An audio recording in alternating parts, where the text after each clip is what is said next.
Hai, Assalamualaikum. Saya Syafiqah, moderator untuk webinar session kita. Jadi ini merupakan webinar session kita yang ketiga dengan tajuk yang baru iaitu periksa sebelum terkena. Okay, jadi pada hari ini kita ada panel kita seperti biasa Dr. Syafinas dan juga tetamu kita yang first time baru join webinar session kita hari ini iaitu Cik Azima. Hai. Hai, selamat Sihat semua? Alhamdulillah. Okey, Dr. Syafinas, panel kita boleh kenalkan diri sikit? Mungkin ada yang tak pernah lagi tengok session webinar kita sebelum ni. Mungkin boleh kenalkan diri sikit. Hai, Assalamualaikum. Saya Dr. Syafinas, bertugas sebagai Occupational Health Doctor OHT. So, bertemu kembali di webinar session kedua OHT untuk klinik CP. Okay, terima kasih Dr. Syafinas. Jadi seterusnya kita ada tetamu kita, Cik Azima. Okey, boleh perkenalkan diri sikit? Hai. Assalamualaikum. Saya Azima. Saya merupakan kaunselor penyesuaian daripada Klinik City.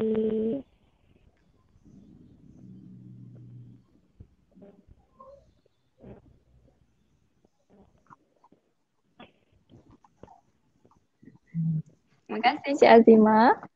Okey ke? Line ada sedikit masalah tapi tak apa. Okey, terima kasih Doktor, sorry. Terima kasih Cik Azima. Jadi hari dah puasa Ramadan yang ke-9 kan? Okey tak so far puasa? Alhamdulillah, okey. Tapi itulah hari ni macam puasa yang ke-9 tapi cuaca sekarang tak menentu kan. Kadang-kadang rasa macam dehydrated juga kan, sakit tekak. Kena minum banyak air waktu buka puasa yang sahur. Okey. Jadi kita boleh teruskan dengan soalan kita. Yang pertama, soalan pertama kan kita kena tahulah apa periksa sebelum terkona ni? Pasal apa? Okey, pasal medical check up di Klinik City. Jadi boleh tak doktor terangkan pertama sekali apa itu medical check up? Mungkin ada orang still macam tak faham medical check up tu, kita tahu medical check up tapi apa je proses dia semua kan. Jadi boleh doktor terangkan sikit? Okay, so basically kita ada actually banyak jenis medical check-up. So hari ini saya akan terangkan lebih kepada medical check-up berkenaan dengan OHT. So yang first kali yang memang biasa orang tahu and orang akan buat ialah pre-employment medical check-up. Tu medical check-up yang biasa orang buat sebelum masuk kerja. And then yang second ialah kita juga ada yearly medical check-up. Yang ni memang biasanya saya galakkan untuk majikan dia buat kat pekerja-pekerja. Yearly medical check-up ni nak tengok tahap kesihatan pekerja macam mana untuk nak detect awal lah ada apa-apa penyakit ke. Okay, so yang tu ialah macam medical check-up tahunan untuk pekerja. And yang ketiga kita ada juga medical check-up ada certain bidang especially macam oil and gas ataupun mereka yang bekerja di tempat tinggi, contohnya kerja kat crane ke ataupun kerja dekat tempat yang tertutup kita panggil confined space, yang tu pun kena buat medical check-up setiap tahun juga. Ataupun selain daripada tu kita ada macam contohnya pemandu lori, pemandu kenderaan berat perlu buat GDL medical check-up. So itu ialah antara contoh-contoh medical check-up yang berkaitan dengan kesihatan pekerjaan. So actually sangat banyak walaupun kita rasa macam medical check-up ni tak penting, tapi actually setiap medical check-up tu dia ada dia punya kepentingan and signifikan kenapa kita nak buat. Okay, terima kasih Dr. Syafinas. Jadi pertama kita Cik Azima ada apa-apa soalan ke nak tanya berkenaan medical check-up yang baru Dr. Syafinas terangkan sebentar tadi? Okey, ada satu benda yang saya curious.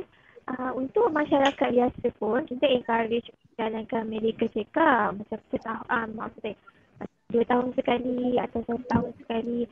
Ada beza ke untuk medical check-up bagi population biasa ataupun khas untuk yang mereka yang bekerja? Okay. So kalau ikutkan dia sebenarnya tak banyak beza, cuma lebih kepada kalau katakan contoh doktor kita buat population medical check up untuk population biasa kan, doktor more fokus ada contohlah darah tinggi, kencing manis semua, doktor lebih kepada fokus yang benda-benda tu. Kalau untuk OHD, kesihatan pekerjaan, contohlah pekerja tu mungkin dia ada kencing manis ke, darah tinggi ataupun apa-apa masalah kesihatan yang pelik ke apa kan. So doktor OHD dia akan relate dengan kerja dia. So kita akan tengok ada tak apa-apa faktor di tempat kerja ke yang menyebabkan dia ada penyakit-penyakit tu. And then selain tu doktor OHD juga dia akan fikir, okay, contohlah pekerja tu dia ada kencing manis yang tak terkawal. So doktor OHD akan fikir, pekerja tu selamat ke tak nak kerja kat tempat kerja tu. So kita medical check up kita untuk OHD ni kita lebih fikir apakah kesan kerja tu pada pekerja tersebut. Tu beza dengan medical check up yang biasa lah. Okay, terima kasih Dr. Syafinas. Jadi jelas jawapan doktor tadi, Cik Azimah? Okay, so sebab takut nanti tak medical check up biasa. Pokoknya sebenarnya ada yang khas yang kerja tu. Yes, betul.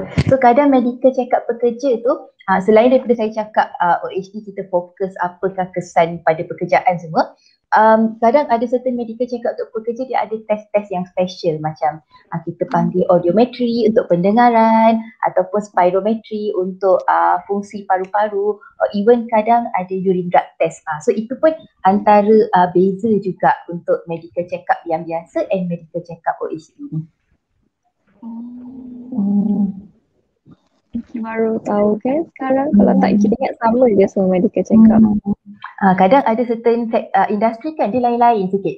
So contohnya kalau pekerjaan tu risiko tinggi, so banyaklah benda nak check up kan. Kalau risiko yang rendah, so kadang basic medical check up pun dah cukup. So dia depends juga kepada which field patient tu bekerja kan. Betul-betul. Okey, terima kasih Dr. Syafinas. Ada apa lagi soalan kan Cik Azimah? Untuk question yang pertama ni. Yang antaranya kita ada buat audiometry kan. Jadi saya nak tahu ada lagi tak jenis-jenis ujian yang basic untuk yang OHD. Maksudnya dari orang datang ambil darah dengan urine saja. Mungkin ada tambahan ujian lain yang sebenarnya dia kita jangan dengar tapi juga untuk yang melibatkan pekerja.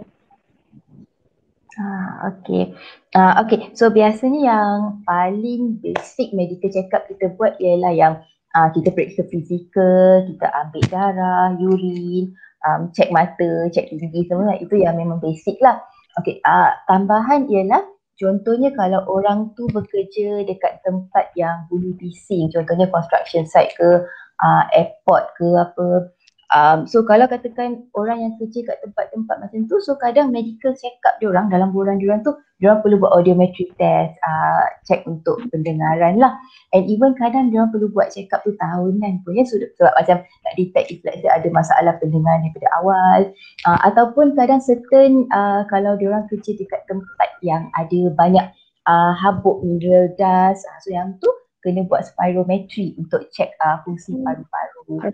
And selain tu ada juga urine drug test. So urine drug test ni dia selalu berkaitan dengan pekerjaan yang risiko tinggi, contohnya macam pemandu driver ke atau oil and gas yang pergi offshore ke.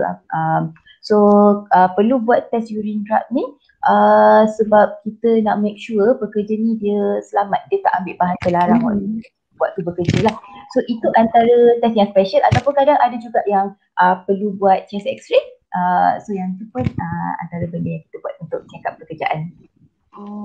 Yes. Terima kasih Dr. Syafinas. Jadi macam basically dia akan depends on field apa, and then dia boleh pilih ke ataupun Dr. OHD yang akan tentukan? Okay, selalunya majikan yang akan tentukan, maksudnya majikan dia dah tahu apa risiko dekat tempat kerja, dia ada penasihat lah untuk tahu risiko kat tempat kerja, and majikan akan tentukan apa test yang perlu dilakukan oleh pekerja tersebut.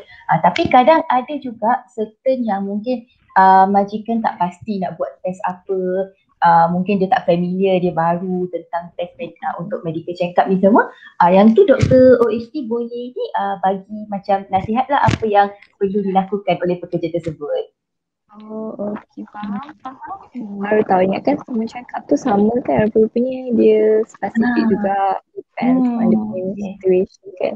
Okey, terima kasih doktor. Jadi kita proceed kepada yang soalan yang kedua. Okey, jadi apa kepentingan medical check up untuk pekerja dengan majikan ni sebenarnya doktor? Okay. So first saya cerita tentang kepentingan pada pekerja lah. So contohnya kita ada yang medical check up sebelum masuk kerja, kita panggil pre-employment medical check up, ataupun kita ada medical check up yang tahunan, contohnya medical surveillance tu pekerja yang terlibat pada bahan kimia kena buat medical check up kan. So kepentingannya ialah pekerja tersebut dia ada rekod kesihatan. So contohnya dia masuk kerja, tahun ni dia masuk kerja kat kilang. Dia sihat je, tak ada apa-apa masalah kesihatan. So dia kerja kat kilang tu ada bahan kimia. Tengok-tengok lepas 2 tahun dia kerja terdedah pada bahan kimia tu, dan tengok dia ada penyakit.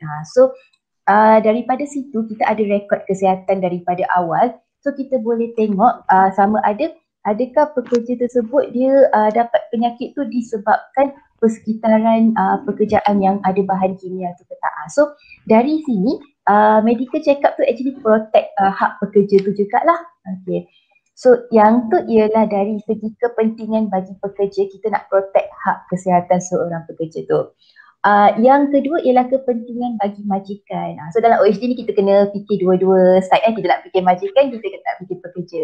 So dari segi majikan pula, especially kalau kita buat pre-employment medical check up yang sebelum masuk kerja tu, kadang kita dapat detect any penyakit ke apa-apa jenis penyakit. So kita akan relate, kalau katakan tak sesuai untuk pekerjaan tu, so mungkin kita akan advise untuk pekerja tu sama ada dia memang tak join kerja tersebut ataupun bagi kerja yang department lain lah. So majikan dapat kiranya kita panggil jimat kos daripada berlaku komplikasi. So contohnya pekerja tu dia ada kerja manis yang tak terkawal, tiba-tiba nanti masuk kerja dia pengsan kat tempat kerja, and then ada berlaku injury, accident waktu kerja. So benda tu banyak melibatkan kos. So daripada kita banyak melibatkan kos waktu tu, so better kita buat medical check up dulu kan. So actually yang tu ialah kepentingan bagi majikan lah, sebab majikan dia boleh kira kita boleh bantu majikan untuk saring sama ada pekerja tu dia sesuai ke tak untuk kerja tu. So dia ada kepentingan pada both party, pekerja dan juga majikan. Oh yelah, betul lah, sebab preventing is better than cure kan. So Yes. apa sakit better kita prevent lah kan. Okay. Cik Azimah, ada apa-apa soalan? Disebabkan macam Malaysia banyak jumlah pekerja yang daripada warga asing, adakah pekerja yang warga asing diwajibkan buat juga sebegini atau mainly hanya kepada warga asing sahaja? Okay. So kalau ikutkan kita punya akta kesihatan pekerjaan tu ialah dia memang untuk semua sesiapa yang bekerja di Malaysia lah. Okay, untuk warga asing kita ada medical check up untuk FOMEMA. So mungkin orang pernah dengar FOMEMA. So kat klinik kita ada FOMEMA. So biasanya untuk pekerja warga asing setiap tahun diorang nak renew macam permit untuk bekerja, diorang perlu buat medical check up yang FOMEMA. Okay. So itu untuk warga, itu memang specifically untuk warga asing yang FOMEMA tu. Tapi kadang contohlah kalau warga asing tu dia kerja terlibat dengan bahan kimia, contohnya like plumber. So bila dia kerja macam tu dia kena buat medical surveillance pun. Itu pun akan jadi setiap tahun lah. So maksudnya setiap tahun dia kena buat 2 medical check up. Satu dia kena buat FOMEMA, dan lagi satu dia kena buat medical surveillance sebab bekerja dengan bahan kimia tersebut. So kita punya akta kat Malaysia dia cover semua pekerja, sama ada warga negara Malaysia ataupun warga asing. Terima kasih doktor. Jadi apa beza antara dua tu yang doktor mention tadi? Okay. Kalau FOMEMA tadi saya cakap FOMEMA tu lebih kepada macam yang basic check up lah. Kita check sama ada dia ada kencing manis, darah tinggi, penyakit berjangkit contohnya TB, tuberculosis. So mungkin kadang-kadang warga asing dia ada banyak macam sebab negara mereka ada macam senang dapat penyakit berjangkit, so kita akan check untuk TB ataupun sampai kita akan check HIV dan hepatitis B. So yang tu ialah untuk Formema, dia lebih kepada nak tengok ada apa-apa penyakit berjangkit dan juga darah tinggi atau kencing manis. Tapi untuk yang medical surveillance tu dia lebih kepada contohnya orang tu dia terdedah pada bahan kimia. So contohnya bahan kimia tu boleh menyebabkan dia kena kanser darah, contohnya leukemia.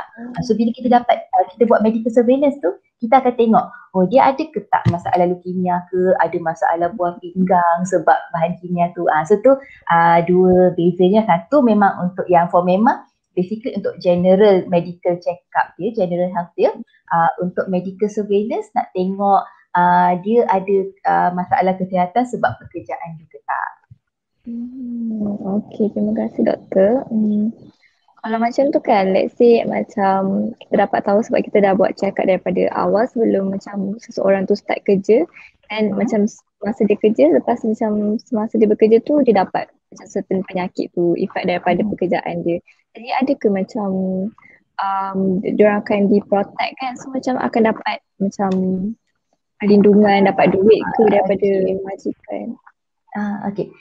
So dia depends. Okay, kalau katakan contohlah kadang-kadang certain tu kita dapat detect dari peringkat awal, dia macam baru, contohlah bahasa senang dia baru nak sakit, belum sakit lagi, tapi kita dah dapat detect kan.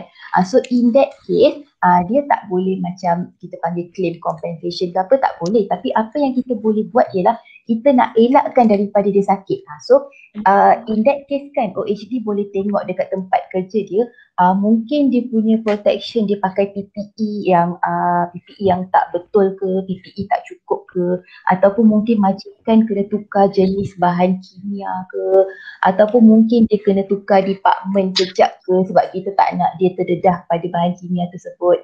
So bila kita detect peringkat awal ni, kita nak elakkan dia sakit. So kita boleh tengok measures yang untuk elakkan daripada dia sakit lah. So waktu tu dia tak boleh claim apa-apa. Tapi kalau katakan ini kita nak elakkan lah bila contohnya kita dapat detect pada peringkat yang macam dah peringkat yang teruk, dia ada penyakit yang teruk contohnya. Yang ni saya just nak bagi tahu, saya cerita dalam simple medical, simple term supaya orang faham. So kalau dia ada penyakit yang teruk, and that time memang kita tak dapat nak, contoh tak dapat nak rawat ke pesakit dia ke apa kan. So yang tu dia boleh claim. So sebab tu macam mungkin pernah dengar kita ada caruman sokso tu.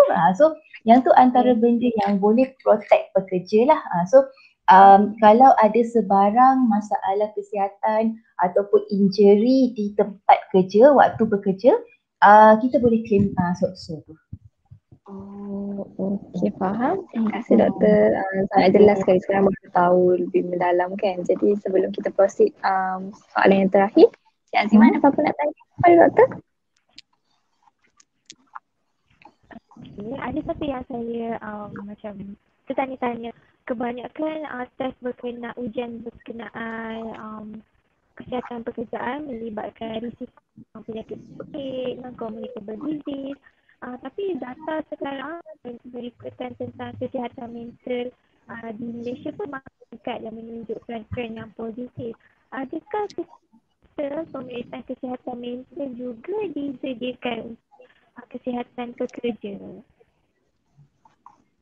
Okay, so biasanya waktu kita buat macam contohnya ada patient nak buat medical check up untuk OHD. Okay, so kita ada banyak soalan lah, kita akan tanya, kita akan check fizikal semua tu, tanya ada apa-apa symptoms ke tak. So once kalau kita detect like any macam symptoms kita rasa mungkin pekerja tu ada depression ke, ada anxiety ke, sebab sekarang memang sangat banyak masalah yang macam tu. So biasanya kita akan proceed untuk buat ada satu test kita panggil DAS scoring. So benda tu dia tak routinely buat, Tapi once kalau kita rasa pekerja tu ada masalah, dan kita akan buat DAS scoring lah. But then DAS scoring ni actually sangat simple. Dia just satu questionnaire and pekerja boleh jawab sendiri. So kadang actually macam ini just macam untuk majikan dan pekerja di luar sana, boleh je maybe like practice mungkin dalam 3 bulan atau 4 bulan sekali. Kita buat DAS scoring dekat tempat kerja ke, untuk company ke apa kan. Just buat DAS scoring untuk tahu adakah pekerja kita dia ada masalah macam yang melibatkan kesihatan mental. So bagus soalan tu. Yes, actually memang kebanyakan medical check-up dia tak ada lama wajibkan DAS scoring or any like mental assessment tu, dia tak macam wajibkan specific test. Biasanya kita just tanya soalan general. Tapi and kalau soalan general tu kita rasa ada masalah, then kita baru buat test tu. So mungkin memang kita dekat Malaysia ni kita memang kena naikkan awareness tentang mental health, especially untuk pekerja-pekerja kita lah. Terima kasih Doktor. Kita orang tahu kan sebab orang kadang-kadang tak aware sangat pasal mental ni kan. Padahal macam mental ini sama je dengan physical health ni. Dua-dua penting kan. Yes, betul. Jadi saya ada satu soalan lah, kalau macam tu kan, kalau buat test tu untuk AHD ni, nanti bila macam the result is out, so apa yang doktor akan buat seterusnya kalau let's say memang ada masalah dapat detect from the test macam kerja tu ada masalah mental yang macam agak serius, so apa yang doktor AHD akan buat seterusnya, macam referkan dia ke macam mana? Kalau kita buat DAS test, contohlah kita detect maybe pekerja tu ada mild anxiety or mild depression. So kadang apa yang kita boleh buat, mungkin mula-mula doktor OHT tu yang cuba untuk membantu. Contohnya mungkin kita boleh tolong tanya apa macam dia punya reason yang menyebabkan tu, and then maybe kita boleh bagi like some counselling session, and then after that kita maybe follow up balik after 1 month, tengok macam mana. And maybe after 1 month tu kita suruh dia buat DAS test semula, tengok whether dia punya contohnya depression or anxiety makin teruk ke ataupun improving. So itu untuk yang mild lah. Tapi once kalau kita detect dah contohnya moderate depression ke atau severe depression, biasanya memang kita akan refer ke psychiatrist terus lah. So kita tak nak biar sampai dia ada, contohlah kalau severe depression sampai dia rasa nak bunuh diri ke apa, kita nak elakkan benda-benda tu, dan kita akan refer psychiatrist. Terima kasih doktor. Sebab kadang diorang macam tak tahu nak dapatkan bantuan dari siapa. So this is the time yang kalau mungkin waktu buat medical check-up or DAS test ni, this is the time yang kita macam tahu masalah diorang and macam mana kita boleh bantu diorang lah. Okay, terima kasih doktor. Macam mana Cik Azimah? Jelas penerangan doktor? Boleh juga. Dia kata jika kita dah buat medical examination tu, sebab ada orang dia takut nak pergi buat medical check-up, dia takut nanti bila dia check ada kencing manis atau darah tinggi, dia tak boleh kerja. So adakah jika dia check itu atau individu tersebut dia macam ada simptom sakit darah tinggi ke kencing manis, dan bila dia dia memang diagnosed with that condition, adakah dia tak boleh bekerja atau ada rawatan selanjutnya yang boleh kita kerja supaya dia boleh terus bekerja? Okay. So kalau katakan macam biasanya kita punya aim dalam OHT ni kan, kita nak setiap pekerja tu memang bekerja dengan bagus. Kita tak nak dia kena buat kerja ke apa, tak nak bukan yang kita punya aim. Okay, so contohnya kalau kata kita dapat detect kencing manis, darah tinggi. Okay, kalau katakan di peringkat awal, biasanya kita akan mulakan rawatan, and kalau katakan peringkat awal kita nampak darah tinggi, kencing manis tu dia selamat untuk kerja dekat tempat yang sekarang, just continue kerja macam biasa. Just kadang dalam borang medical check-up tu kita tulis dia perlukan rawatan dan juga pemeriksaan susulan. Okay, itu ialah yang mungkin untuk pekerja yang tak berisiko, yang kerja kat tempat yang tak berisiko tinggi lah. Okay, tapi bagi mereka yang kerja kat tempat risiko tinggi, contohnya pemandu lori ke ataupun kerja dekat tempat oil and gas, pergi diving ke apa kan. Okay, so contohnya tiba-tiba lah diver oil and gas ada kencing manis yang tak terkawal. Okay, kalau yang tu memang OHD takkan benarkan dia pergi ke offshore tu lah. Tapi yang kita akan lakukan ialah kita akan start rawatan, and biasanya kita akan nasihatkan majikan untuk tukar department. So kita bukannya buang kerja dia, biasanya kita akan tukar department. So kita tukar skop kerja dia, sementara kita nak rawat dia, and contohnya mungkin kita rawat dia dan dia dah okey, dan mungkin kita akan assess balik. Sebab tu kita ada satu term dalam OHD kita panggil fitness to work, and also kita akan buat assessment to work. So contohnya orang yang kita dah mula rawatan ni, kita akan tengok balik, kalau dia dah boleh kerja dalam bidang tu, then so dia boleh continue. So sementara tu dia kerja kat department lain dulu, so kita tak naklah buang kerja. Okey, terima kasih doktor. So tak perlu takut. Memang kadang orang takut kan nanti buat medical check up kena buang kerja. Sebenarnya kita tak nak buang kerja orang.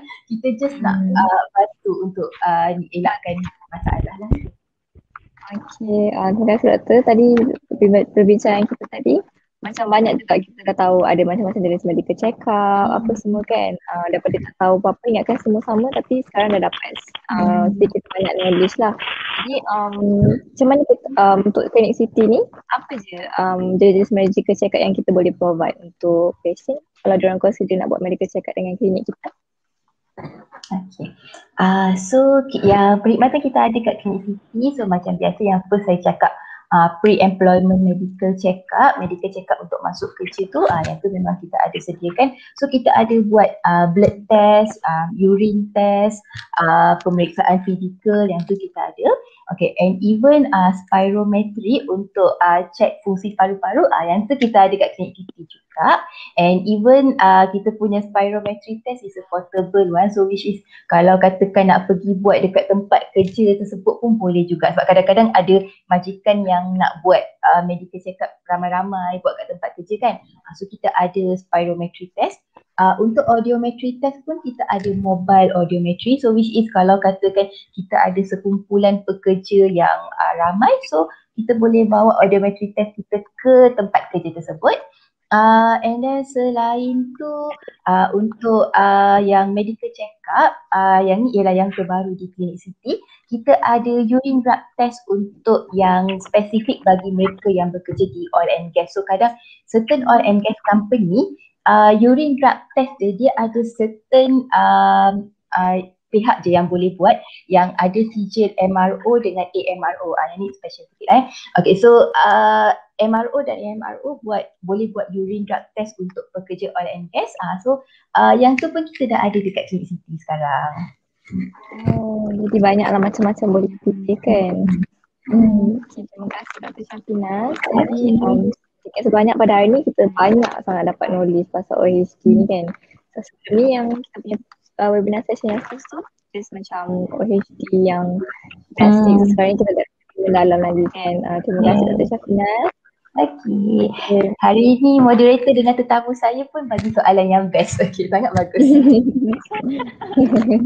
Terima kasih. Okay. Terima kasih Dr. Syafina. So kita pun macam dah exit sebenarnya masa, tapi Alhamdulillah dapat banyak sangat knowledge. Jadi terima kasih pada yang menonton juga. Nanti untuk next session, tajuk dia kita akan bagi tahu nanti. So kalau nak tahu apa tajuk, kita saksikan nanti. Okay, minggu depan insyaAllah. Terima kasih Dr. Syafina. Terima kasih Azimah kerana meluangkan masa. Thank you semua. Bye. Bye.